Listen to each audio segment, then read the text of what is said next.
ಆಪಾದಮೌಳಿಪರ್ಯಂತಂ ಗುರೂಣಾಂ ಆಕೃತಿಂ ಸ್ಮರೇತ್ ತೇನ ವಿಘ್ನಾಃ ಪ್ರಣಶ್ಯಂತಿ ಸಿದ್ಧ್ಯಂತಿ ಚ ಮನೋರಥಾಃ. ಶ್ರೀ ಗುರುಭ್ಯೋ ನಮಃ. ವೇದಿಕೆಯಲ್ಲಿ ಉಪಸ್ಥಿತರಿರುವ ಪರಮ ಪೂಜ್ಯ ಶ್ರೀ ವಿಶ್ವಪ್ರಸನ್ನ ತೀರ್ಥ ಶ್ರೀಪಾದಂಗಳವರಿಗೆ ಭಕ್ತಿಯ ನಮಸ್ಕಾರಗಳು. ಈ ದಿನ ಸನ್ಮಾನಿತರಾದ ನಮ್ಮವರೇ ಆದ ನಮ್ಮ ಶಿಷ್ಯರೂ ಆಗಿರುವ ಗಣ್ಯರಿಗೆ ಹಾಗೂ ಕಡೆಯಲ್ಲಿ ಕೂತಿರುವ ಕಡೆಕಾರು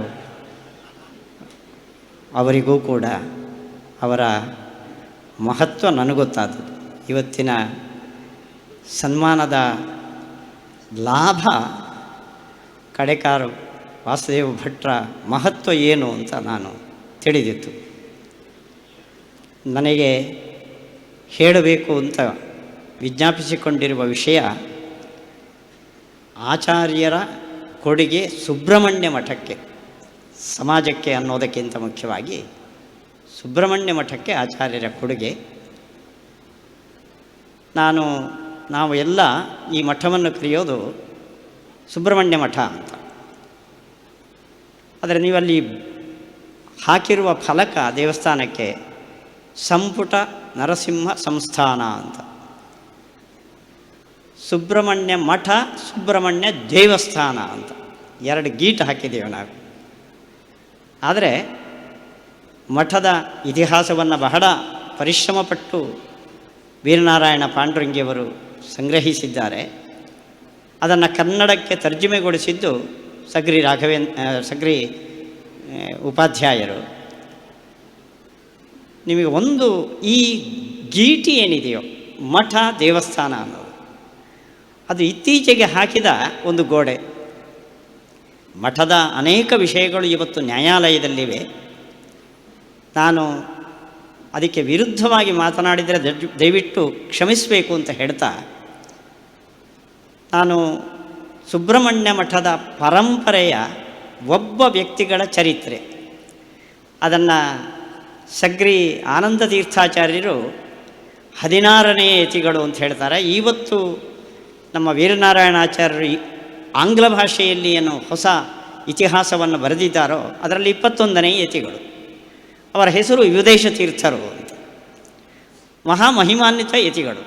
ಅವರ ಕಾಲದಲ್ಲಿ ನಾನು ಮಠ ದೇವಸ್ಥಾನಕ್ಕೆ ಎಂಥ ಘನಿಷ್ಠವಾದ ಆತ್ಮೀಯವಾದ ಸಂಬಂಧ ಇತ್ತು, ಅದು ಬೇರೆ ಬೇರೆ ಆಗಿರಲಿಲ್ಲ ಅನ್ನೋದಕ್ಕೆ ಈ ಚರಿತ್ರೆಯನ್ನು ಉಲ್ಲೇಖ ಮಾಡ್ತೇನೆ.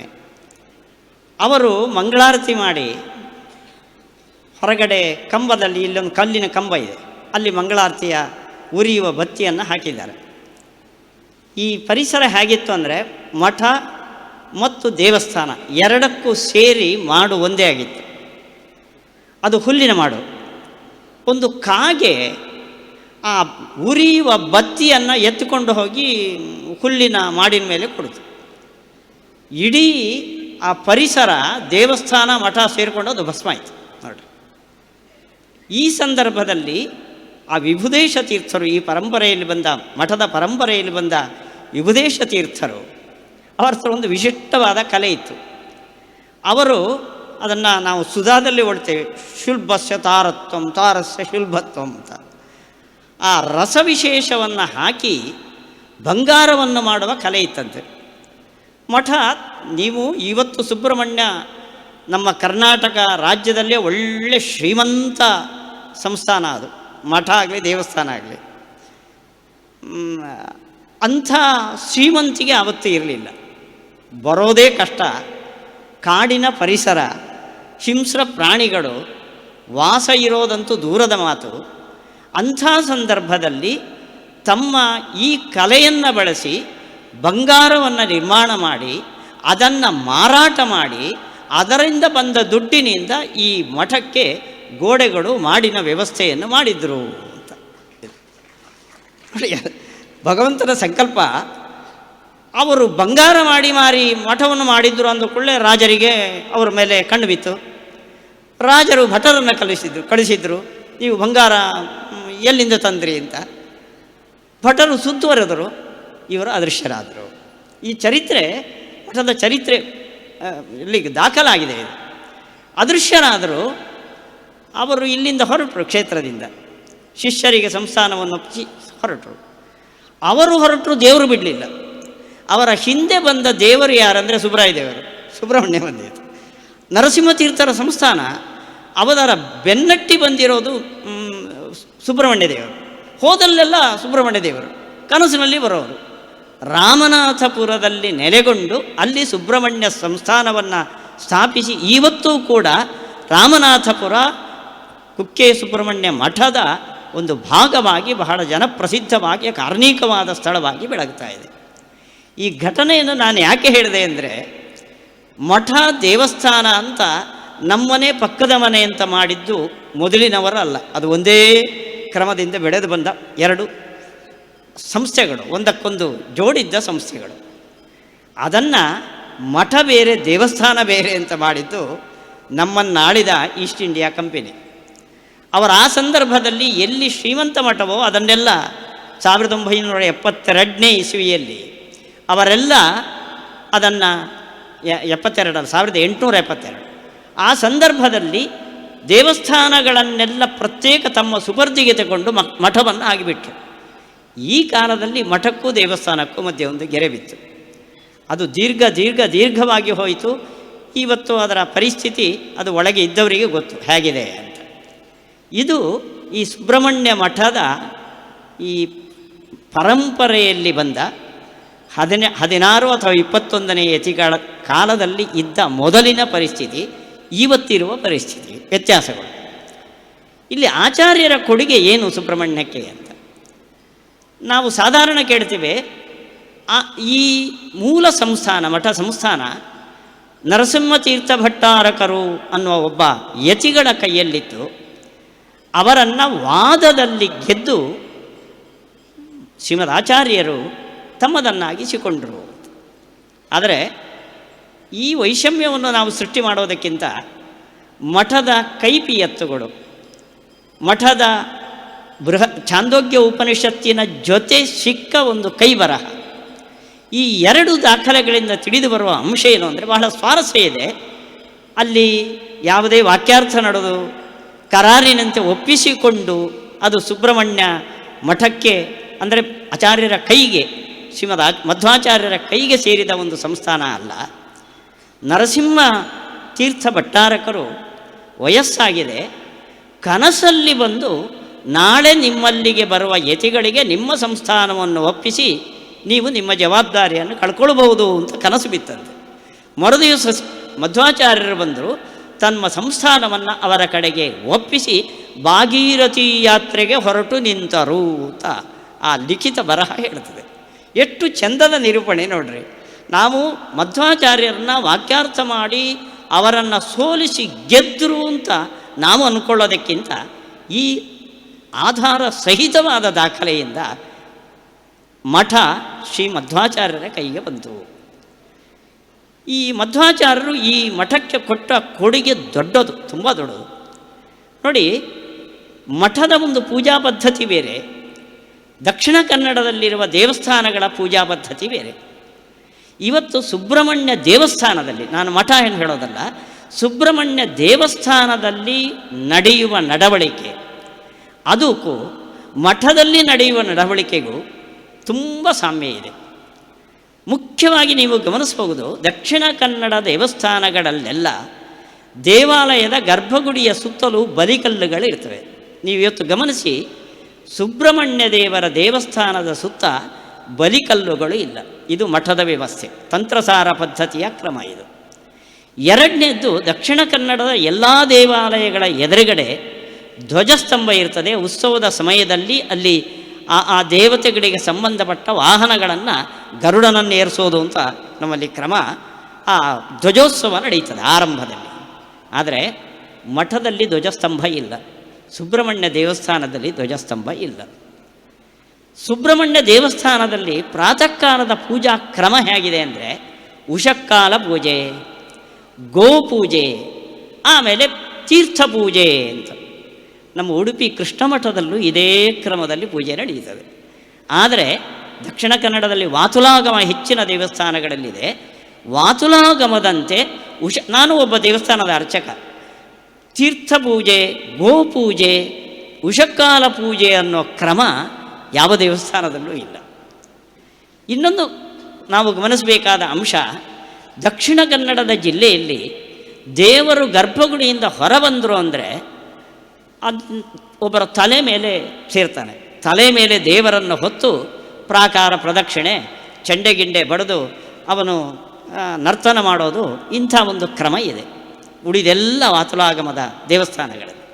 ಸುಬ್ರಹ್ಮಣ್ಯ ದೇವಸ್ಥಾನದಲ್ಲಿ ನೀವು ನೋಡಿ, ದೇವರನ್ನು ತಲೆ ಮೇಲೆ ಹೊರುವ ಕ್ರಮ ಇಲ್ಲ. ದೇವರನ್ನು ಪಲ್ಲಕ್ಕಿಯಲ್ಲಿ ಇಟ್ಟು ಹೊರಗೆ ತಂದು ಆಮೇಲೆ ಬಂಡಿಗೋ ಅಥವಾ ಪಲ್ಲಕ್ಕಿಯೋ ಅಲ್ಲೋ ಪ್ರದಕ್ಷಿಣೆ ಬರುವಂಥ ಒಂದು ಕ್ರಮ ಸುಬ್ರಹ್ಮಣ್ಯ ದೇವಸ್ಥಾನದಲ್ಲಿ ಇದೆ. ಇದು ಮಠದ ಸಂಪ್ರದಾಯ. ಮಠದಲ್ಲಿ ಎಲ್ಲೂ ಕೂಡ ದೇವರನ್ನ, ಉಡುಪಿಯಲ್ಲಿ ದೇವರನ್ನ, ಕೃಷ್ಣದೇವರನ್ನ ತಲೆಯಲ್ಲಿಟ್ಕೊಂಡು ಕುಣಿಯುವ ಸಂಪ್ರದಾಯ ಇಲ್ಲ. ಇದು ತಂತ್ರಸಾರ ರೀತಿಯಿಂದ ಇಲ್ಲಿಯ ಉತ್ಸವದ ಕ್ರಮಗಳು ನೋಡಿ. ಉತ್ಸವದಲ್ಲೂ ಕೂಡ ಉಡುಪಿಯಲ್ಲಿ ನಮ್ಮ ದೇವಸ್ಥಾನಗಳಲ್ಲಿ ಜಾತ್ರೆ ಅಂತ ವರ್ಷಕ್ಕೆ ಒಂದು ಸತಿ ನಡೆಯುತ್ತದೆ. ಚಂಡೆ ಗಿಂಡೆ ಬಿರುದು ಬಾವಲಿಗಳು ವರ್ಷಕ್ಕೆ ಒಂದು ಸತಿ, ಒಂದೊಂದು ದೇವಸ್ಥಾನಗಳಿಗೆ ಒಂದೊಂದು ನಿರ್ದಿಷ್ಟ ಸಮಯ ಇದೆ. ಆದರೆ ನಿರ್ದಿಷ್ಟ ಸಮಯ ಇಲ್ಲದೆ ಮಳೆಗಾಲ ಬಿಟ್ಟು ಪ್ರತಿನಿತ್ಯ ಉತ್ಸವ, ತೇರು ಎಳೆದು ನಡೆಯುವ ಉತ್ಸವ ನಡೆಯೋದು ಅದು ಶ್ರೀಕೃಷ್ಣ ಮಠದಲ್ಲಿ ಮಾತ್ರ. ಸುಬ್ರಹ್ಮಣ್ಯ ದೇವಸ್ಥಾನದಲ್ಲಿ ಅದೇ ಕ್ರಮ ಇದೆ. ಯಾರು ರಥೋತ್ಸವದ ಸೇವೆ ಕೊಡ್ತಾರೋ ಮಳೆಗಾಲ ಬಿಟ್ಟರೆ ಪ್ರತಿನಿತ್ಯ ದೇವರನ್ನು ಬಂಡಿಯಲ್ಲಿಟ್ಟೋ, ರಥದಲ್ಲಿಟ್ಟೋ ಅಥವಾ ಪಲ್ಲಕ್ಕಿಯಲ್ಲೋ ಪ್ರದಕ್ಷಿಣೆ ಬಂದು ಪ್ರತಿನಿತ್ಯ ಉತ್ಸವ ನಡೆಸುವ ಕ್ರಮ ಸುಬ್ರಹ್ಮಣ್ಯ ದೇವಸ್ಥಾನದಲ್ಲಿ ಇದೆ ನೋಡಿ. ಇದೆಲ್ಲ ನೋಡಿದಾಗ ಮಠಕ್ಕೂ ಸುಬ್ರಹ್ಮಣ್ಯ ದೇವಸ್ಥಾನಕ್ಕೂ ಪೂಜೆಯ ಕ್ರಮದಲ್ಲಿ ವ್ಯತ್ಯಾಸ ಇಲ್ಲ. ನೀವು ಇನ್ನೊಂದು ಮುಖ್ಯ ಅಂಶವನ್ನು ಗಮನಿಸಿರಬೇಕು ಅಂತ ನಾನು ಅಂದ್ಕೊಳ್ತೇನೆ. ನಾನು ಗಮನಿಸಿರಲಿಲ್ಲ, ಕೆಲವು ಸಮಯದ ನಂತರ ಅದು ಗಮನಕ್ಕೆ ಬಂತು. ನೀವು ಸುಬ್ರಹ್ಮಣ್ಯ ಗುಡಿಯೊಳಗೆ ಹೋಗಿ ಉಳಿದ ದೇವಸ್ಥಾನಗಳಲ್ಲಿ ಒಂದು ಮೂರ್ತಿಯೋ ಲಿಂಗವೋ ಹೇಗಿರ್ತದೋ ಅಲ್ಲಿ ಎರಡು ದೇವಸ್ಥಾನ ಇದೆ ಒಳಗಡೆ, ಉಮಾಮಹೇಶ್ವರ ದೇವಸ್ಥಾನ, ಸುಬ್ರಹ್ಮಣ್ಯನ ದೇವಸ್ಥಾನ. ಈ ಎರಡೂ ದೇವಸ್ಥಾನಗಳಲ್ಲಿ ನರಸಿಂಹ ದೇವಸ್ಥಾನದಲ್ಲಿ ಹೇಗೆ ಮಠದಲ್ಲಿ ಪೀಠದ ಕ್ರಮ ಇದೆಯೋ, 3 ಹಂತದ 3 ಸ್ಟೆಪ್ ಪೀಠದ ಕ್ರಮ ಇದೆಯೋ, ಸುಬ್ರಹ್ಮಣ್ಯ ಗುಡಿಯಲ್ಲೂ ಅದೇ ರೀತಿಯ ಪೀಠದಲ್ಲಿ ಪೂಜೆ ನಡೆಯುತ್ತದೆ. ಸುಬ್ರಹ್ಮಣ್ಯನಿಗೆ ಛಲ ಪ್ರತಿಮೆ, ಅದು ಅಷ್ಟಬಂಧ ಹಾಕಿ ಪ್ರತಿಷ್ಠೆ ಮಾಡಿದ ಸ್ಥಿರ ಪ್ರತಿಮೆ ಅಲ್ಲ. ಅದರ ಪಕ್ಕದಲ್ಲಿ ಉಮಾಮಹೇಶ್ವರ ದೇವಸ್ಥಾನ ಹೋಗಲಿ, ನಮ್ಮ ದಕ್ಷಿಣ ಕನ್ನಡದ ಜಿಲ್ಲೆಯಲ್ಲಿ ಲಿಂಗ ಇರ್ತದೆ. ಶಿವ ದೇವಾಲಯಗಳಲ್ಲಿ ಲಿಂಗ ಇಲ್ಲದೆ ಪೀಠದಲ್ಲಿ ಶಿವನ ಆಕೃತಿಯನ್ನಿಟ್ಟು ಪ್ರತಿಮೆಯನ್ನಿಟ್ಟು ನಡೆಯುವ ಸಂಪ್ರದಾಯ ಆ ಶಿವ ದೇವಸ್ಥಾನದಲ್ಲಿ ಇದೆ, ಉಮಾಮಹೇಶ್ವರ ದೇವಸ್ಥಾನದಲ್ಲಿ. ಇದು 3 ಪೂಜಾ ಸ್ಥಾನಗಳಲ್ಲಿ ಆ ಪರಿಸರದಲ್ಲಿ ಸುಬ್ರಹ್ಮಣ್ಯ ದೇವಸ್ಥಾನ ಮಧ್ಯದಲ್ಲಿದೆ. ಈ ಕಡೆ ಮಠದ ನರಸಿಂಹದೇವರಿದ್ದಾರೆ, ಆ ಕಡೆ ಉಮಾಮಹೇಶ್ವರರಿದ್ದಾರೆ. ಪೂಜೆಯ ಆರಾಧ್ಯ ಮೂರ್ತಿ ಕೂಡೋದು ಪೀಠದಲ್ಲಿ, ಅವನಿಗೆ ಅಷ್ಟಬಂಧ ಹಾಕಿ ಪ್ರತಿಷ್ಠಿತ ವಿಗ್ರಹಗಳು ಅಲ್ಲಿಲ್ಲ. ಇವೆಲ್ಲವನ್ನು ನೋಡಿದಾಗ ಮಠದ ತೀರ ಅವಿಭಾಜ್ಯವಾದ ವ್ಯತ್ಯಾಸವಿಲ್ಲದ ಒಂದು ಸಂಸ್ಥೆಯಾಗಿ ಬೆಳಗಿ ಬಂದ ಒಂದು ಕ್ಷೇತ್ರ ಅದು ಸುಬ್ರಹ್ಮಣ್ಯ ಕ್ಷೇತ್ರ ಅಂತ ನಾವು ಅಂದ್ಕೊಳ್ಬಹುದು. ಇದನ್ನು, ಈ ಕೊಡುಗೆಯನ್ನು ಶ್ರೀ ಸುಬ್ರಹ್ಮಣ್ಯ ಕ್ಷೇತ್ರಕ್ಕೆ ಕೊಟ್ಟವರು ಶ್ರೀಮದಾಚಾರ್ಯರು. ಇದರ ಬಗ್ಗೆ ತುಂಬ ವಿವಾದಗಳು ಇರಬಹುದು. ಬೇರೆ ಯಾವುದೋ ಕ್ರಮದ ಪೂಜೆ ಇತ್ತು, ಆಚಾರ್ಯರು ಬಂದು ಅದನ್ನು ಬದಲಿಸಿದರು ಅಂತ ನೀವು ಯೋಚನೆ ಮಾಡಬೇಕು. ನೋಡಿ, ಉಡುಪಿಯ ಪರಿಸರದಲ್ಲಿ ಕೃಷ್ಣನ ಪಕ್ಕದಲ್ಲೇ ನಮ್ಮ ಅಜ್ಜ, ಯಾರು ಚಂದ್ರೇಶ್ವರ, ಅವನ ಅಜ್ಜ ಅಂತ ಅವನಿಗೆ ಕರೆಯುವ ವಾಡಿಕೆ, ತುಂಬ ಪ್ರಾಚೀನವಾದ ದೇವಸ್ಥಾನ. ಚಂದ್ರೇಶ್ವರ ದೇವಸ್ಥಾನ ಇದೆ, ಅಲ್ಲಿ ಬಲಿಕಲ್ಲುಗಳಿದೆ. ಅನಂತೇಶ್ವರ ದೇವಸ್ಥಾನ ಇದೆ, ಬಲಿಕಲ್ಲುಗಳಿದೆ. ವಾತುಲಾಗಮ ರೀತಿಯಿಂದ ಅಲ್ಲಿ ಪೂಜೆ ನಡೀತದೆ. ಶ್ರೀಮದ್ ಆಚಾರ್ಯರು ಕೃಷ್ಣನನ್ನು ಪ್ರತಿಷ್ಠೆ ಮಾಡಿದರು, ತಂತ್ರಸಾರ ರೀತಿಯಿಂದ ಕೃಷ್ಣನಿಗೆ ಪೂಜೆ ನಡೀತದೆ, ಅಲ್ಲಿ ವಾತುಲಾಗಮ ರೀತಿಯಿಂದ ಪೂಜೆ ನಡೀತದೆ. ಆಚಾರ್ಯರಿಗೆ ಸಂಪ್ರದಾಯ ಬದಲಿಸಬೇಕು ಅಂತಿದ್ದರೆ ಆ 2 ದೇವಸ್ಥಾನಗಳಲ್ಲಿ ಯಾಕೆ ಬದಲಿಸಿಲ್ಲ? ಶ್ರೀಮದ್ ಆಚಾರ್ಯರ ಒಂದು ಕ್ರಮ ಹೇಗಿತ್ತು ಅಂದರೆ, ಆಚಾರ್ಯರ ಚರಿತ್ರೆಯನ್ನು ನಾವು ಕೇಳ್ತೇವೆ. ಪಾರಂತಿ ಅಂತ ಒಂದು ದೇವಸ್ಥಾನ, ಅಲ್ಲಿ ಅನೇಕ ವರ್ಷಗಳಿಂದ ದೇವರಿಗೆ ನೈವೇದ್ಯವನ್ನು ಮಾಡುವ ಸಂಪತ್ತು ಇರಲಿಲ್ಲ. ಬಡತನದಿಂದ ನೀರೋ ತೆಂಗಿನಕಾಯೋ ಸಮರ್ಪಣೆ ನಡೀತಾ ಇತ್ತು. ಆಚಾರ್ಯರಿಗೆ ಗೊತ್ತಾಯಿತು, ಗ್ರಾಮದ ಜನರನ್ನೆಲ್ಲ ಸೇರಿಸಿ ಅಲ್ಲಿ ನೈವೇದ್ಯದ ವ್ಯವಸ್ಥೆಯನ್ನು ಮಾಡಿದರು. ಆ ದೇವಸ್ಥಾನದ ಆಡಳಿತವನ್ನು ಆಚಾರ್ಯರು ವಹಿಸಿಕೊಂಡ್ರು. ಆ ದೇವಸ್ಥಾನದಲ್ಲಿ ನೀವು ವಾತುಲಾಗಮ ಬೇಡಿ, ನಮ್ಮ ಯಾವ ಒತ್ತಾಯವನ್ನು ಮಾಡಲಿಲ್ಲ ಆಚಾರ್ಯ. ಕೃಷ್ಣ ಮಾಡಿದಂತೆ, ಕೃಷ್ಣ ದುಷ್ಟ ಕ್ಷತ್ರಿಯನ್ನು ಹೊಡೆದು ಕೆಳಗೆ ಇಳಿಸಿದ. ಆ ಸಂಸ್ಥಾನವನ್ನು ತನ್ನ ಸಂಸ್ಥಾನಕ್ಕೆ, ತನ್ನ ದ್ವಾರಕೆಗೆ ಒಳಪಡಿಸಿಕೊಳ್ಳಲಿಲ್ಲ, ಅಧಿಕಾರಕ್ಕೆ. ಅಲ್ಲಿ ಇದುವರೆಗೆ ಯಾರಿದ್ದರೋ ಅವರ ಮಕ್ಕಳನ್ನು ಅಲ್ಲಿ ಕೂಡಿಸಿ ರಾಜಕೀಯ ಸ್ಥಿರತೆಯನ್ನು ಕಾಪಾಡುವಲ್ಲಿ ಶ್ರೀಕೃಷ್ಣ ಮಾಡಿದ ಸುಧಾರಣೆಯನ್ನು ಆಚಾರ್ಯರು ದೇವಾಲಯದಲ್ಲಿ ಮಾಡೋಕ್ಕೆ ಹೋದರೂ ಕೊರತು ಅಲ್ಲಿರುವ ಇದ್ದ ಸಂಪ್ರದಾಯವನ್ನು ಕೆಡವಿ ತಮ್ಮ ಪ್ರಭಾವವನ್ನು ಬೀರಿ ತಂತ್ರಸಾರದ ಸಂಪ್ರದಾಯವನ್ನು ತಂದರು ಅನ್ನೋದು ಆಚಾರ್ಯರ ಚರಿತ್ರೆಗೆ ಒಗ್ಗುವಂಥ ಪರಿಸ್ಥಿತಿ ಅಲ್ಲ. ಆದ್ದರಿಂದ ಆಚಾರ್ಯರು ಭಗವಂತನ ಆರಾಧನೆ ಒಂದೊಂದು ಗ್ರಾಮದಲ್ಲೂ ಅಲ್ಲಿ ಇದ್ದಂತೆ ನಡಿಬೇಕು ಅನ್ನೋ ಭಾವದವರು ಹೊರತು ಯಾವ ಸಂಸ್ಥಾನದ ಅಧಿಪತಿಗಳೂ ಅಲ್ಲ. ಅಷ್ಟಪೀಠಾಧಿಪತಿಗಳನ್ನು ನೇಮಿಸಿ ಪೀಠಾಧಿಪತಿ ಅಂತ ಬಿರುದು ತಗೊಂಡವರವರ ಶಿಷ್ಯರು ಹೊರತು ಆಚಾರ್ಯರು ಯಾವ ಪೀಠಾಧಿಪತಿಯೂ ಅಲ್ಲ.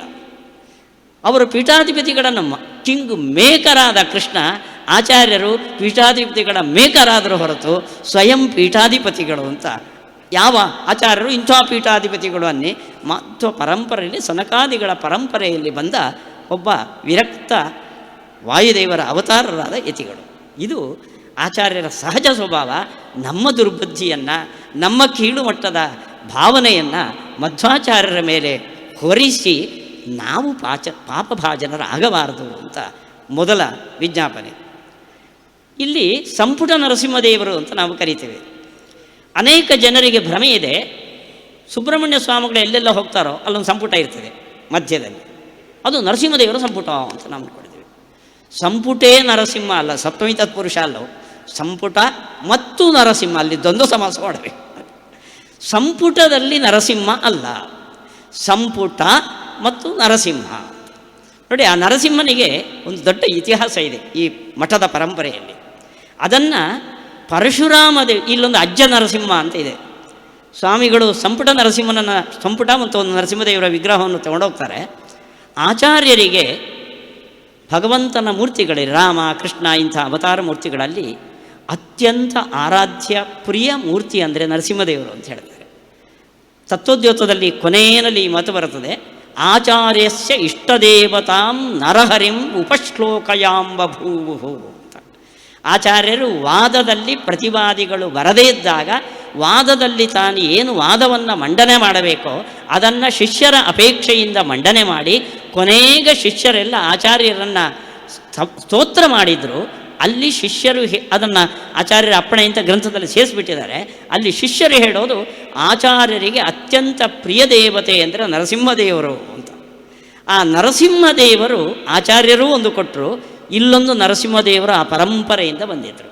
ಅದರ ಇತಿಹಾಸ ಹೇಗಿದೆ ಅಂದರೆ, ಇಲ್ಲಿ ಅಜ್ಜ ನರಸಿಂಹ ಇತಿಹಾಸ ಹೇಗಿದೆ ಅಂದರೆ, ಪರಶುರಾಮ ದೇವರು ಈ ಸೃಷ್ಟಿಯನ್ನು ಮಾಡಿ ತಾವು ಸಾಧಾರಣ ಯಾಗವನ್ನು ಅಂದರೆ ದೀರ್ಘ ಸತ್ರವನ್ನು, ಒಂದು 7 ದಿನಕ್ಕೆ ಸಂಬಂಧಪಟ್ಟ ಯಾಗವನ್ನು ಮಾಡೋದಾದರೆ ಆ ಯಾಗ ನಿರ್ವಿಘ್ನವಾಗಿ ನೆರವೇರಬೇಕು ಅನ್ನೋ ಕಾರಣದಿಂದ ನರಸಿಂಹದೇವನನ್ನು ಪ್ರತಿಷ್ಠೆ ಮಾಡೋದು ಅಂತ ಭಾಗವತದಲ್ಲಿ ಇವರು ಪರೀಕ್ಷಿತ್ ರಾಜ ಇದು ಶೌನಕಾದಿಗಳು ಸೂತ ಪುರಾಣಿಕರಿಗೆ ಹೇಳೋ ಮಾತಿದೆ. ನಾವು ದೀರ್ಘ ಸತ್ರದಲ್ಲಿ ಕೂತಿದ್ದೇವೆ, ಸತ್ರದ ವಿಘ್ನ ನಿವಾರಣೆಗೆ ನರಸಿಂಹನನ್ನು ಪ್ರತಿಷ್ಠೆ ಮಾಡಿದ್ದೇವೆ, ಆದ್ದರಿಂದ ಮರಣದ ಭೀತಿ ಇಲ್ಲ, ಯಥೇಚ್ಛವಾಗಿ ಕಥೆ ಕೇಳಿ ನಾವು ಕೇಳ್ತೀವಿ ಅಂತ. ಹೀಗಾಗಿ ಪರಶುರಾಮರು ತಮ್ಮ ಕಾಲದಲ್ಲಿ ನಡೆದ ಯಜ್ಞದ ರಕ್ಷಣೆಗಾಗಿ ಇಟ್ಟ ನರಸಿಂಹದೇವರನ್ನು ಸನಕಾದಿಗಳ ಮೂಲಕ ಈ ನರಸಿಂಹ ತೀರ್ಥ ಭಟ್ಟಾರಕರಿಗೆ ಅದು ಬಂದು ಅದು ಅಜ್ಜ ನರಸಿಂಹ ಅಂತ ಸ್ವಾಮಿಗಳು ಅದನ್ನು ಸಂಚಾರಕ್ಕೆ ತೆಗೆದುಕೊಂಡು ಹೋಗೋದಿಲ್ಲ, ಇಲ್ಲೇ ಇಲ್ಲೇ ಪೀಠದಲ್ಲಿ ಇಟ್ಟಿರ್ತಾರೆ. ಅದು ನರಸಿಂಹ ತೀರ್ಥರ ಸಂಸ್ಥಾನದಲ್ಲಿ ಪೂಜಿಸಲ್ಪಡುವ ದೇವರಾಗಿತ್ತು. ಸಂಪುಟ ಬೇರೆ, ನರಸಿಂಹ ಬೇರೆ. ಈ ಸಂಪುಟಕ್ಕೆ ಕೆಲವು ವಿಭಿನ್ನವಾದ ಹೇಳಿಕೆಗಳಿದೆ. ವ್ಯಾಸ ಸಂಪುಟ ಅಂತ ಅದಕ್ಕೆ ಹೆಸರು, ನರಸಿಂಹ ಸಂಪುಟ ಅಲ್ಲ, ವ್ಯಾಸ ಸಂಪುಟ ಅಂತ. ವ್ಯಾಸದೇವರು ಮಧ್ವಾಚಾರ್ಯರಿಗೆ ಕೊಟ್ಟ ಸಂಪುಟ ಅಂತ. ಅಲ್ಲಿ ಅದರ ಒಳಗಡೆ ಒಂದು ವ್ಯಾಸ ಸಾಲಿಗ್ರಾಮ, ಒಂದು 100ಕ್ಕಿಂತ ಮಿಕ್ಕು ಲಕ್ಷ್ಮೀನಾರಾಯಣ ಸಾಲಿಗ್ರಾಮ, ಇದನ್ನು ಒಳಗೊಂಡ ಭದ್ರವಾದ ಒಂದು ಬಿಡಿಸಲಾಗದ, ನಮ್ಮ ಸಂಪುಟಗಳನ್ನೆಲ್ಲ ತೆಗಿತೀವಿ ನಾವು ದಿನ, ಬಿಡಿಸಲಾಗದ ಭದ್ರವಾದ ಒಂದು ಸಂಪುಟದ ಒಳಗಡೆ ಈ ಶಾಲಿಗ್ರಾಮದ ಸನ್ನಿಧಾನವನ್ನು ಹೊತ್ತ ವೇದವ್ಯಾಸರು ಶ್ರೀಮದ್ ಆಚಾರ್ಯರಿಗೆ ಕರುಣಿಸಿದ ಒಂದು ದೊಡ್ಡ ದೇವತಾ ಸನ್ನಿಧಾನ ಪಾತ್ರವಾದ ವಸ್ತು ಅದು ಸಂಪುಟ. ಅಲ್ಲಿಗೆ ಸಂಪುಟ ನರಸಿಂಹ ಅಂದರೆ ಸಂಪುಟದಲ್ಲಿರುವ ನರಸಿಂಹನೂ ಅಲ್ಲ, ಸಂಪುಟದಲ್ಲಿ ಸಾನ್ನಿಧ್ಯಗೊಂಡ ನರಸಿಂಹನೂ ಅಲ್ಲ, ಸಂಪುಟದ ಒಳಗಡೆ ನರಸಿಂಹ ಶಾಲಿಗ್ರಾಮ ಇದೆ ಅಂತಲೂ ಅರ್ಥ ಅಲ್ಲ. ನರಸಿಂಹ ದೇವರು ಇದ್ದಾರೆ, ಸಂಪುಟವೂ ಇದೆ.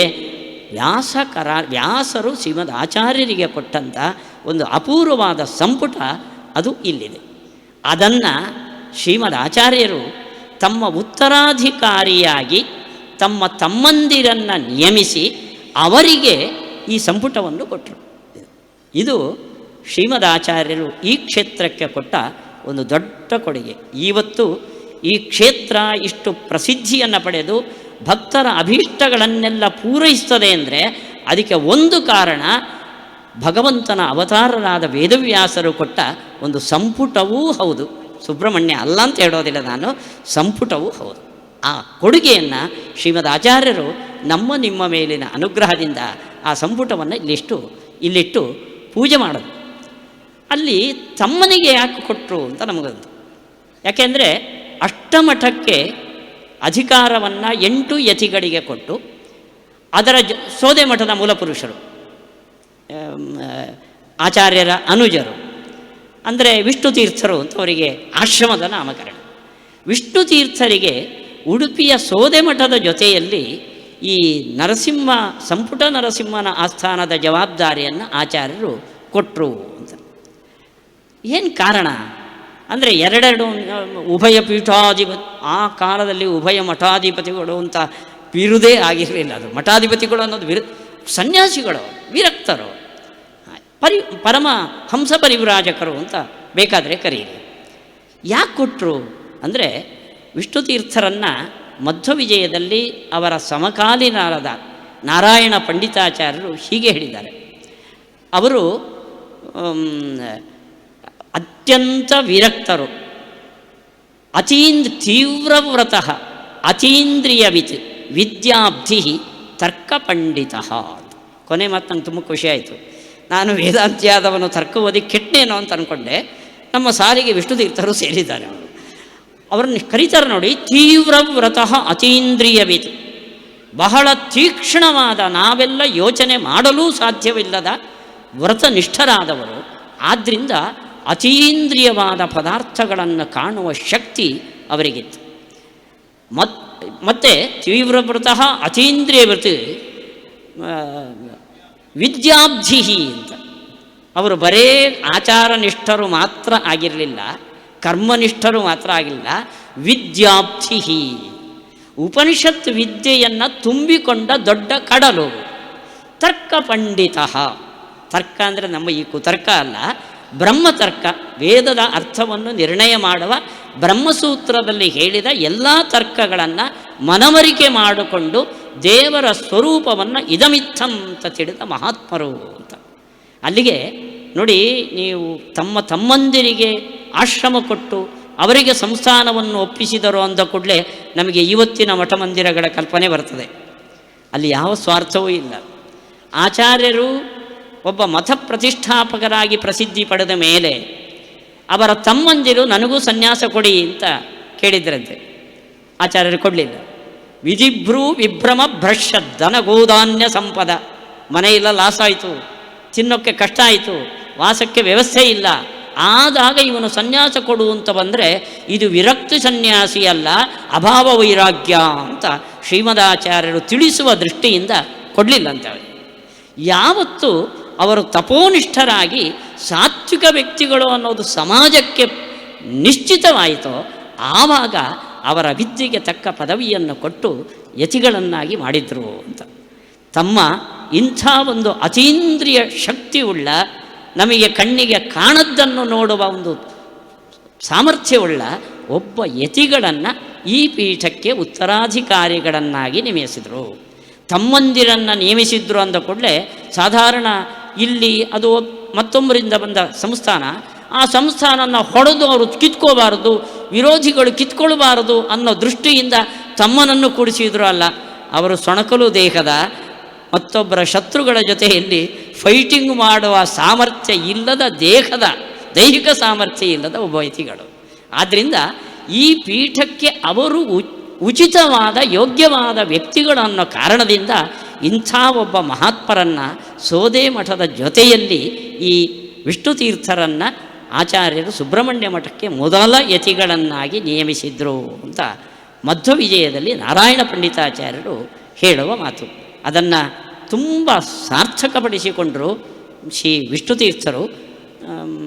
ಅವರು ಒಂದು ಟೈಮ್ನಲ್ಲಿ ಉಡುಪಿಯ ಪರ್ಯಾಯದ ಸಮಯದಲ್ಲಿ ಅಲ್ಲಿ ಹೋದಾಗ ಇಲ್ಲಿ ಅನಿರುದ್ಧ ತೀರ್ಥರು ಅಂತ ಒಬ್ಬರಿಗೆ ಆಶ್ರಮವನ್ನು ಕೊಟ್ಟು, ಇದು ಕೆಲವು ಕಡೆ ಬಾದರಾಯಣ ತೀರ್ಥರು ಅಂತಿದೆ, ವ್ಯಾಸತೀರ್ಥರು ಅಂತ ಅವರಿಗೆ ಇನ್ನೊಬ್ಬರು ಶಿಷ್ಯರಿದ್ದಾರೆ.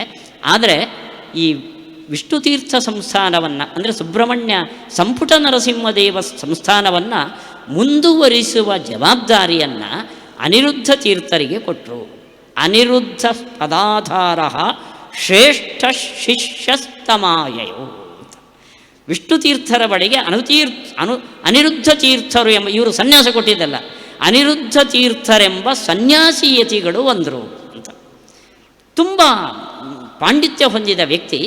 ಅವರಿಗೆ ಆ ಸಂಸ್ಥಾನವನ್ನು ಒಪ್ಪಿಸಿ ತಾವು ತಪಸ್ಸಿದ್ಧಿಗಾಗಿ ಕುಮಾರ ಪರ್ವತಕ್ಕೆ, ಅದರ ಪಕ್ಕದಲ್ಲಿರುವ ಪರ್ವತಕ್ಕೆ ಏರಿ 2-3 ಸತಿ ಹೋಗಿದ್ದರು ಅವರು. 1 ಸತಿ ಹೋದವರು ವಾಪಸ್ಸು ಬರಲಿಲ್ಲ.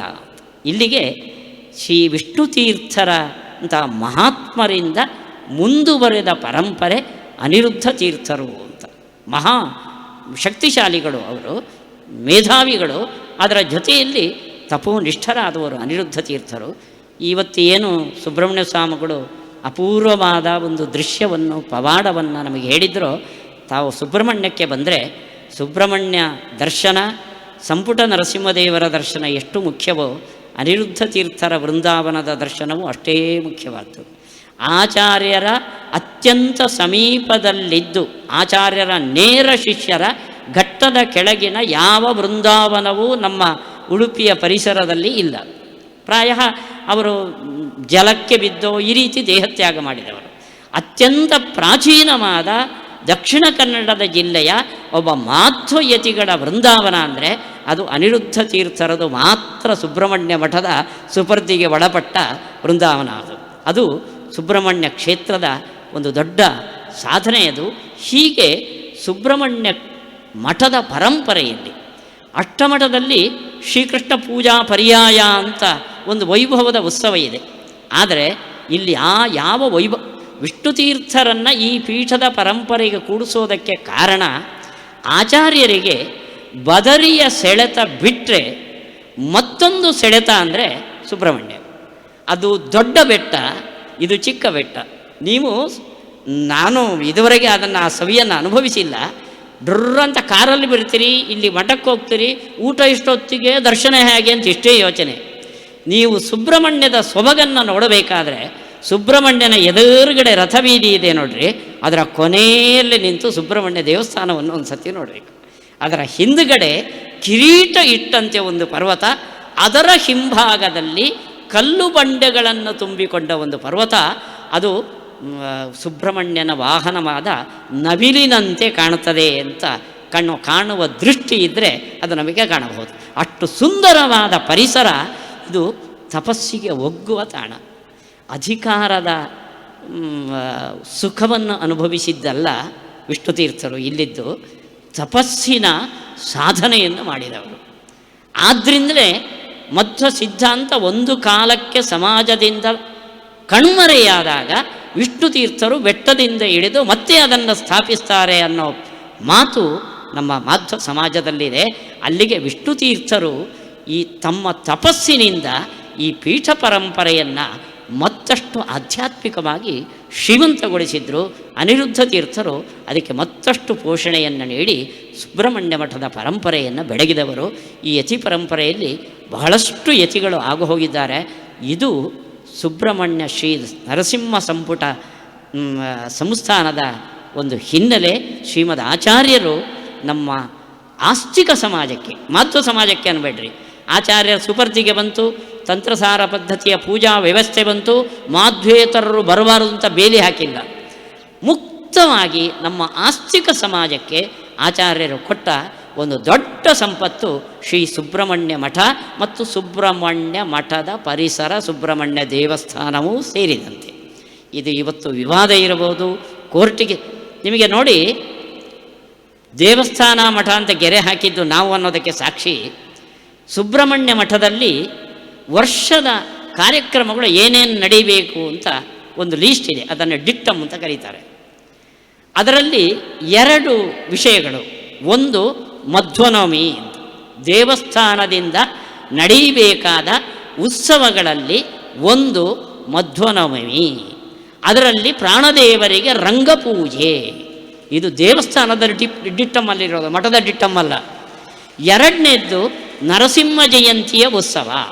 ಆ ನರಸಿಂಹ ಜಯಂತಿಯ ಉತ್ಸವ ಹೇಗೆ ನಡೀಬೇಕು ಅಂತ ಅಲ್ಲಿ ಬರೆದಿದ್ದಾರೆ ಅಂದರೆ, ನಿಯಮ, ರಾತ್ರಿ ಹೊತ್ತಿನಲ್ಲಿ ಆ ಕಡೆಯಿಂದ ಸುಬ್ರಹ್ಮಣ್ಯ ದೇವರು, ಈ ಕಡೆಯಿಂದ ನರಸಿಂಹದೇವರು ಇಬ್ಬರು ಒಂದು ಪಲ್ಲಕ್ಕಿಯಲ್ಲಿ ಕುಳಿತು 7 ಪ್ರದಕ್ಷಿಣೆ, ಬೇರೆ ಬೇರೆ ವಾದ್ಯಗಳ ಜೊತೆ 7 ಪ್ರದಕ್ಷಿಣೆ ಬಂದು ದೇವರ ಹತ್ತಿರದಲ್ಲಿ ಉಯ್ಯಾಲೆಯಲ್ಲಿ ಸುಬ್ರಹ್ಮಣ್ಯ ದೇವರು ನರಸಿಂಹದೇವರು ಒಟ್ಟಾಗ್ತಾರೆ.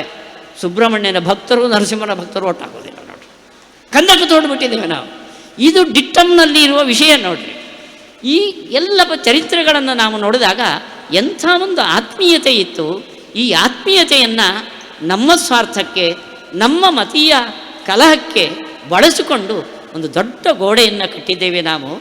ನಾನು ಚಿಕ್ಕಂದಿನಲ್ಲಿ ನೋಡಿದಂತೆ ನಮ್ಮ ಸುಬ್ರಹ್ಮಣ್ಯ ಮಠದಲ್ಲಿ 2 ಸುಧಾಮಂಗಳವನ್ನು ನಾನು ನೋಡಿದ್ದೇನೆ. ಒಂದು ಇವರ ಹಿಂದಿನ ಸ್ವಾಮಿಗಳಾದ ವಿದ್ಯಾಭೂಷಣರಿಗೆ ಶ್ರೀ ವಿಶ್ವೇಶತೀರ್ಥ ಶ್ರೀಪಾದಂಗಳವರು ನಡೆಸಿದ ಸುಧಾಮಂಗಳ ಮಠದಲ್ಲಿ ನಡೆಯುತ್ತದೆ. 2ನೇದ್ದು ಶ್ರೀ ವಿದ್ಯಾಪ್ರಸನ್ನ ತೀರ್ಥರು ವಿಶ್ವೇಶತೀರ್ಥರು ಕೊಟ್ಟ 2 ಶಿಷ್ಯರಿಗೆ ಸುಧಾಪಾಠ ಹೇಳಿ ನಡೆಸಿದ ಮಂಗಳ, ಅದು 2003ನೇ ಇಸವಿಯಲ್ಲಿ.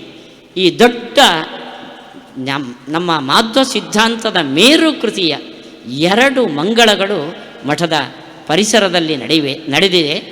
ಆಗ ನಾನು ಮಠವನ್ನು ನೋಡಿದಂತೆ ಮಠಕ್ಕೂ ದೇವಸ್ಥಾನಕ್ಕೂ ಮಧ್ಯದ ಗೋಡೆ ಇರಲಿಲ್ಲ. ಒಂದೇ ಪ್ರಾಕಾರದಲ್ಲಿ ಸೇರಿದ 2 ದೇವಾಲಯಗಳಾಗಿತ್ತು, ನರಸಿಂಹ ದೇವಸ್ಥಾನ ಮತ್ತು ಸುಬ್ರಹ್ಮಣ್ಯ ದೇವಸ್ಥಾನ. ಕ್ರಮೇಣ ಎಲ್ಲೆಲ್ಲೋ ವಿವಾದಗಳು ಹೋಗಿ ಅದಕ್ಕೂ ಇದಕ್ಕೂ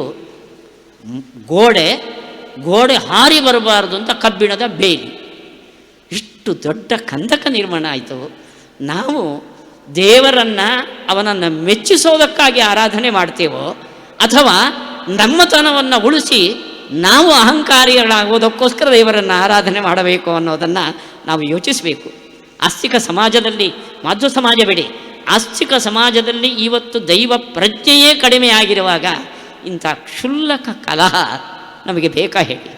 ದೇವರನ್ನು ರಾಜಕೀಯಕ್ಕೆ ಎಳೆದು ತಂದು 2 ಗೋಡೆಗಳನ್ನು 2 ದೇವರ ಮಧ್ಯದಲ್ಲಿ ಹಾಕಿ ಅವರಿಬ್ಬರ ಸೌಹಾರ್ದ ಇಲ್ಲ, ಅವರಿಬ್ಬರು ಜಗಳ ಆಡ್ತಾರೆ ಎಂದು ದೇವರ ಜಗಳ, ನಮ್ಮ ಜಗಳ ಜೊತೆ ದೇವರನ್ನು, ನಾನು ನರಸಿಂಹನ ಪಾರ್ಟಿ, ನಾನು ಸುಬ್ರಹ್ಮಣ್ಯ, ಏನು ಹೊಲಸಲ್ವ ಇದು ನಮ್ಮ ಸಮಾಜದಲ್ಲಿ ನಡೀಬಾರ್ದು. ಈ 2 ಸಂಸ್ಥೆಗಳು ನಾವೆಲ್ಲ ಇವತ್ತು ಮಧ್ವನವಮಿಯ ಸಂದರ್ಭದಲ್ಲಿದ್ದೇವೆ. ಸುಬ್ರಹ್ಮಣ್ಯನನ್ನು ಶ್ರೀಮದ್ ಆಚಾರ್ಯರ ಸಂಪ್ರದಾಯದಲ್ಲಿ ಯಾವ ದೇವತೆಗಳ ಆರಾಧನೆಯೂ ನಿಷಿದ್ಧವಲ್ಲ. ಹೇಳ್ತಾರೆ ಆಚಾರ್ಯರು, ನೀವು ವಿಷ್ಣು ಸರ್ವೋತ್ತಮ ಅಂದ್ಕೊಂಡು ಉಳಿದ ದೇವತೆಗಳನ್ನು ಕಡೆಗಣಿಸಿ ವಿಷ್ಣುವಿನ ಆರಾಧನೆಯನ್ನು ಮಾತ್ರ ಮಾಡಿದರೆ ವಿಷ್ಣು ಪ್ರೀತನಾಗೋದಿಲ್ಲ. ಅದಕ್ಕೆ ವಿಪರೀತವಾಗಿ ನಿಮ್ಮ ಭಕ್ತಿಯ ಹ್ರಾಸವನ್ನು ವಿಷ್ಣು ಮಾಡ್ತಾನೆ. ಉಳಿದ ದೇವತೆಗಳ ಜೊತೆಯಲ್ಲಿ ಭಗವಂತನನ್ನು ಸರ್ವೋತ್ತಮ ಅಂತ ಆರಾಧನೆ ಮಾಡಿದಾಗ ಮಾತ್ರ ಭಗವಂತನ ಅನುಗ್ರಹ ನಮಗೆ ಅಂತ ಹೇಳುವ ಆಚಾರ್ಯರ ಸೌಹಾರ್ದದ ಮಾತೆಯಲ್ಲಿ 2 ಗೋಡೆಗಳನ್ನು ಹಾಕಿ ದೇವರನ್ನು ಒಡೆಯುವ ನಮ್ಮ ಮನೋಭಾವ ಎಲ್ಲಿ ಅಂತ ಯೋಚನೆ ಮಾಡಿ ಆ ದೊಡ್ಡ ಸೌಹಾರ್ದದ ವಾತಾವರಣ ಮತ್ತೆ ಇಲ್ಲಿ ಬೆಳೆದು ಬರಲಿ ಅಂತ ನಾನು ಈ ಸಂದರ್ಭದಲ್ಲಿ ಪ್ರಾರ್ಥನೆ ಮಾಡ್ತಾ, ನಾನು ಒಂದು ಮಾತನ್ನು ಹೇಳಬೇಕು. ಇವತ್ತು ಸುಬ್ರಹ್ಮಣ್ಯ ಸ್ವಾಮಿಗಳು ವಿಶ್ವಪ್ರಸನ್ನ ತೀರ್ಥ ಶ್ರೀಪಾದಂಗಳವರು ನಡೆಸುವ 45ನೆಯ ನ್ಯಾಯಸುಧಾ ಮಂಗಳ ಮಹೋತ್ಸವದ ಆತಿಥೇಯ ಸ್ಥಾನದಲ್ಲಿ ಕೂತಿದ್ದಾರೆ. ಒಳ್ಳೆ ಅವರು ನಮ್ಮ ಉಪಚಾರ ಹೆಚ್ಚಾಯಿತೋ ಕಡಿಮೆ ಆಯಿತು ಅಂದರೆ ಹೆಚ್ಚಾಯಿತು ಅನ್ನೋ ಅಷ್ಟು ಚಂದದಲ್ಲಿ ವ್ಯವಸ್ಥೆಯನ್ನು ಮಾಡಿ ಬಹಳ ಸಸೂತ್ರವಾಗಿ ಈ ಕಾರ್ಯಕ್ರಮವನ್ನು ನಡೆಸಿದ್ದಾರೆ. ನಾವೆಲ್ಲ ಈ ಪ್ರಾರ್ಥನೆ ಮಾಡಬೇಕಾದ, ನಾನು ಮೊನ್ನೆನೂ ಅನಿರುದ್ಧ ತೀರ್ಥರ ವೃಂದಾವನ ಎದುರುಗಡೆ ಹೇಳಿದ್ದೇನೆ, ನಾವೆಲ್ಲ ಮಾಡುವ ಈ ಸಂದರ್ಭದಲ್ಲಿ ಮಾಡಬೇಕಾದ ಪ್ರಾರ್ಥನೆ ಏನು ಅಂದರೆ, ಶ್ರೀಪಾದಂಗಳವರು ಇಂದು 2-2.5 ವರ್ಷದಲ್ಲಿ 60ಕ್ಕೆ ಕಾಲಿಡ್ತಾರೆ. 60ನೇ ಸಮಾರಂಭದಲ್ಲಿ ಷಷ್ಠಿ ಪೂರ್ತಿ ನಮಗೆಲ್ಲ ಶ್ರೀಪಾದಂಗಳವರು ಆ ಷಷ್ಠಿಯಪ್ತಿಯ ಸಂದರ್ಭದಲ್ಲಿ ಅವರೇ ಶಿಷ್ಯರಿಗೆ ಪಾಠ ಹೇಳಿ ಸುಧಾಮಂಗಳ ಇದಕ್ಕಿಂತ ವೈಭವವಾಗಿ ನಡೆಯಲಿ ಅಂತ ಸುಬ್ರಹ್ಮಣ್ಯನನ್ನು, ನರಸಿಂಹದೇವರನ್ನು ನಾವು ಇಲ್ಲಿ ಪ್ರಾರ್ಥನೆ ಮಾಡೋಣ ಅಂತ ಹೇಳ್ತಾ, ಇವತ್ತು ಸುಬ್ರಹ್ಮಣ್ಯ ಸ್ವಾಮಿಗಳು ಪ್ರಾಯ ನಾನು ತಿಳಿದಂತೆ ಮಠದಿಂದ ಇಷ್ಟು ದೊಡ್ಡ ಮೊತ್ತದ ಪ್ರಶಸ್ತಿ ನಾನು ಕೇಳಲಿಲ್ಲ. ವಿಷ್ಣು ತೀರ್ಥರಿಂದ ಆರಂಭ, ಅವರ ಮಹಿಮೆ ಹೇಳಿದ್ದೇನೆ ನಾನು. ಅವರಿಗೆ ತಕ್ಕ ಕೊಡುಗೆಯನ್ನು ಶ್ರೀ ವಿದ್ಯಾಪ್ರಸನ್ನ ತೀರ್ಥರು ಮಾಡಿದ್ದಾರೆ. ವಿಷ್ಣು ತೀರ್ಥ ಪ್ರಶಸ್ತಿ ಅಂತ. ಆ ಪ್ರಶಸ್ತಿಯನ್ನು ಮೊದಲು ಅನುಗ್ರಹ ಮಾಡಿದ್ದು ನನಗೆ ಅನ್ನೋ ಹೆಮ್ಮೆ ನನಗಿದೆ. ಇದರ ಮುಂದೆ ಆ 1 ಲಕ್ಷ ಇದೆಯಲ್ಲ, ಅದು ಲಕ್ಷಕ್ಕೆ ಅಲ್ಲ. ಆದರೆ ಒಂದು ಮಾತು, ನಮ್ಮ ಪುರಂದರದಾಸರು ಕಿವಿ ಹಿಡಿದು ಒಂದು ಬುದ್ಧಿ ಹೇಳಿದ್ದಾರೆ. ಅವಮಾನವಾದರೆ ಒಳಿತು, ಮಾನದಿಂದ ಅಭಿಮಾನ ಪುಟ್ಟುವುದು, ಅಭಿಮಾನದಿಂದ ತಪಹಾನಿಯಾಗುವುದು ಅಂತ. ದಯವಿಟ್ಟು ನಾನು ಇಲ್ಲಿ ಉಪಸ್ಥಿತರಿದ್ದ ಶ್ರೀಪಾದಂಗಡವರಲ್ಲಿ ಕೇಳಿಕೊಳ್ಳೋದು, ಈ ಮಾನದಿಂದ ನನಗೆ ತಪಹಾನಿ ಆಗೋದು ಬೇಡ. ದಯವಿಟ್ಟು ನಮ್ಮ ತಪವೃದ್ಧಿಯಾಗುವಂತೆ, ಅಹಂಕಾರದ ಭಾವ ನನ್ನಲ್ಲಿ ಬೆಳೆಯದಂತೆ ನಮ್ಮ ತಪಸ್ಸನ್ನು ಉಳಿಸಿಕೊಡಿ ಸ್ವಾಮಿ ಅಂತ ಅವರಲ್ಲಿ ಪ್ರಾರ್ಥನೆ ಮಾಡ್ತಾ ನನ್ನ 2 ಮಾತುಗಳನ್ನು ಮುಗ್ತೇನೆ. ನಮ್ಮ ಸುಧಾಮಂಗಳದ ಕಾರ್ಯಕ್ರಮ ನಾಳೆ ನಡೆಯಲಿದೆ. ಅದು ಭಗವಂತನವರೆಗೆ ತಲುಪಿದೆ ಅನ್ನೋದಕ್ಕೆ ಇವತ್ತು ವರುಣದೇವ ಸಾಕ್ಷಿಯಾಗಿದ್ದಾನೆ. ಬಿಸಿಯಾದ ವಾತಾವರಣವನ್ನು ತಂಪುಗೊಳಿಸಿದ್ದಾನೆ. ಭಗವಂತ ನೀನು ನಮ್ಮೆಲ್ಲರ, ನಾವು ಮಾಡಿದ್ದು ಊಟದ ಸೇವೆ, ಸ್ವಾಮಿಗಳು ಮಾಡಿದ್ದು ಊಟದ ವ್ಯವಸ್ಥೆ, ಈ 2 ಸೇವೆಗಳನ್ನು ಕೂಡ ಭಗವಂತ ತನ್ನದಾಗಿಸಿ ನಮ್ಮನ್ನೆಲ್ಲ ಅನುಗ್ರಹಿಸಿ ಕಾಪಾಡಲಿ. ಇಲ್ಲಿ ಸೌಹಾರ್ದದ ವಾತಾವರಣ ಬೆಳೆಯಲಿ ಅಂತ ಆಶಿಸಿ ನನ್ನ ಸುದೀರ್ಘವಾದ ಭಾಷಣವನ್ನು ಕ್ಷಮೆ ಕೇಳುತ್ತಾ ನಾನು ಮುಕ್ತಾಯ ಮಾಡ್ತೇನೆ. ಶ್ರೀಕೃಷ್ಣ.